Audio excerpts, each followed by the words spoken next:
Ladies and gentlemen, on Night Dreams Talk Radio, once again, thank you for joining us here at the UFO I-Team weekly meeting. This happens to be Monday, September 17th, 2018. And I am so glad to be here. I'm so glad to be anywhere, actually, because I just got out of the hospital. Let's see, what was it? This is Monday. So it was last Wednesday I got out from my bariatric surgery. Gastric bypass, the biggie. So it was amazing. It was just, are you guys okay? Mm-hmm. Yeah, I just want to move on in. Move on in. And yeah. positioning. I just saw Stephanie out there in the old lobby, so she'll be joining us soon. Cool. But I'll tell you what, if you're ever interested in bariatric surgery, I would check out the University of Washington Medical Center Weight Loss Clinic. Great folks. And when I woke up from my operation on Monday afternoon, no pain at all. Literally, hardly anything. It was wonderful. Also Aviva, E-V-I-V-A. Aviva is really good for bariatrics as well. Yeah, so look for both of them. Eviva, where they have wonderful support groups. Yeah. All sorts of folks that help out down there. They're great. So, anyway, I missed you guys. Doggone it. We missed you too. Yep. Thank everyone for pitching in and taking those bulls by the horns and doing all the wonderful things you did at the last week's meeting. That was just great. Yeah, it was great. It was wonderful. And I was well-intentioned to try to, watch and harass you guys from my hospital bed on Monday night while the meeting was going. But you know what? After you wake up from general anesthetic and you realize you're not going to eat anything for quite a while, and actually, and the sipping of liquid is in a little 1 ounce pill cup, they give you, and you're only supposed to get liquid in your body, one of those every 15 minutes, like 4 ounces an hour. So after a while, I decided, you know what? I think I'll just sleep away the rest of the night. Wake up in the morning, and I did feel much better in the morning. But I'm literally on the path to lose 100 pounds. About a third of my body weight, is what they say. And I won't miss it at all. Good for you. Yeah. Yeah. Thank you, Nikki. Thank you so much. Nikki and I met each other at Aviva during a support group. Oh. And I was, at that time I was down 68. I'm up a little, so it's more like 58. But, I'm still working it down. That's a lot. Hey, Stephanie. Stephanie, come on It in. can be done.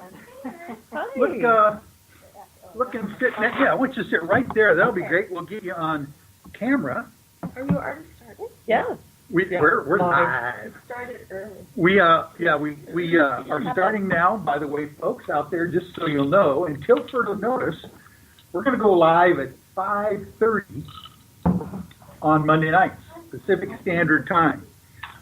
Because what's going on is back at the station, Gary Anderson has switched his show time to 7 p.m. He needs a half an hour between us and his show to set up.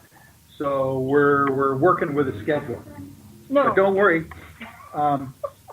We have got a whole heck of a lot to do here in the next hour or so or more as we go through kind of like recapping what the heck happened to us the last couple weeks. And at Mount Adams. No, I'm just waiting with bated breath to hear about you guys' new material. And by the way, let me explain what's going on here. I am in the process of drafting an entire, actually it's going to be not a short story, it's going to be a longer story that will probably append to the back of my Cosmic Tumbleweeds book. You know, I always thought to myself, how the heck am I going to finish this book? It's the ultimate UFO or paranormal road trip with myself and Peter Davenport. And I've been writing it for quite a while, but it's about 3/4 of the way done. I just found out how to end this book with the Mount Adams incident. We don't even know yet. Okay. Thank heavens. Well, anyway, I just want to let you know I am now totally in the midst of the whole thing. I've got some cool stuff I will share with you guys, you know, by email or whatever after the meeting, so you'll have an idea of the flavor of this thing. It's kind of like Fear and Loathing in Las Vegas. If you had to throw in a whole bunch of UFOs, Bigfoots, and orbs. How about that? That's what it's going to be like. It's going to be fun and rollicking and pretty bizarre. So, yeah, Troy, you're up, man. Tell me what's going on. Okay. Well, it's interesting you said you want to end a book with the Mount Adams incident, because I have been writing about it lately, and I'm pretty sure I'll be starting a book with that, or making a book out of it. Yes, you are a good writer, by the way. I believe I am. Really appreciate how you can put thoughts down on paper and flesh them out. So I can't wait to see. But what we'll do, if you want, we'll use. You can use my material. I can use your material if you want me to, and we'll include it in the whole thing. It's got to get out there.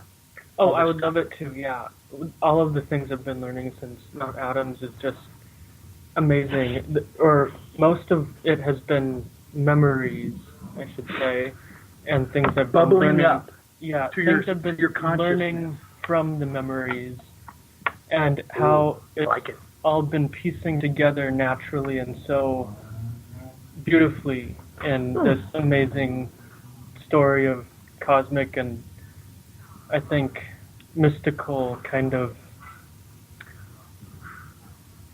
a web that has been woven together since January. This is going to be a good book. Weeks ago on one of our broadcasts from the other Denny's in Linwood, I shared where America eats there as well. I shared my story about the premonitions and visions I was given, including very clear dream messages about a voyage, or I'm calling it a voyage because that's the best way I can describe it, from Lyra, following the object known as Oumuamua. Oh, yes. That was the beginning of this. Which, by the way, Troy, you might want to explain that for some of the folks who are not astronomically up to speed yet on what Oumuamua is. And if you could do me a favor, speak a lot louder than you're even comfortable with. Okay, I can do that. Good. Certainly. So, Oumuamua is a Hawaiian word which I have been told means first messenger, also possibly messenger from the past, because the astronomers who originally spotted Oumuamua approaching our solar system in October of 2017, they thought it was interesting and significant, and they thought it was probably going to come near us. So they were monitoring it, and they started spotting it and observing it from the big telescope on the island of Hawaii, the Big Island, the Mauna Kea Observatory.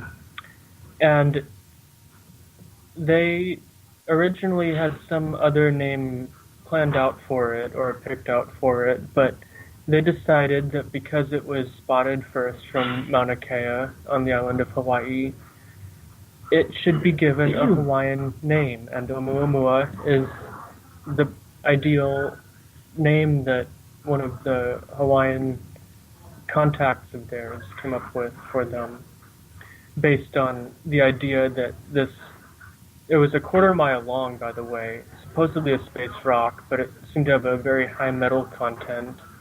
Oh, I Which think is this is the one I think I've seen on the internet, right? Yes, it was all over There's the a lot internet of images in on it? December Mhm. for days and So weeks it looks after almost it like came by. an elongated craft of some Yeah, like kind. a cigar shape, kind of like Yeah. a quarter-mile long. It was largely black, kind of shiny, the computer animated depiction they came up with for it. There weren't really any good pictures taken of it because I guess it was moving too fast. They just couldn't get good still images of it. But based on how light was reflecting off of it and how they thought it was moving, they came up with an approximate shape of it. So this craft, or this object, just came out of nowhere, apparently from the direction of the Lyra constellation. Oh, At least that's the best information I've found. And it was just sudden. Starting in October, they saw this, and nobody really knows why it came or how, but it was fast.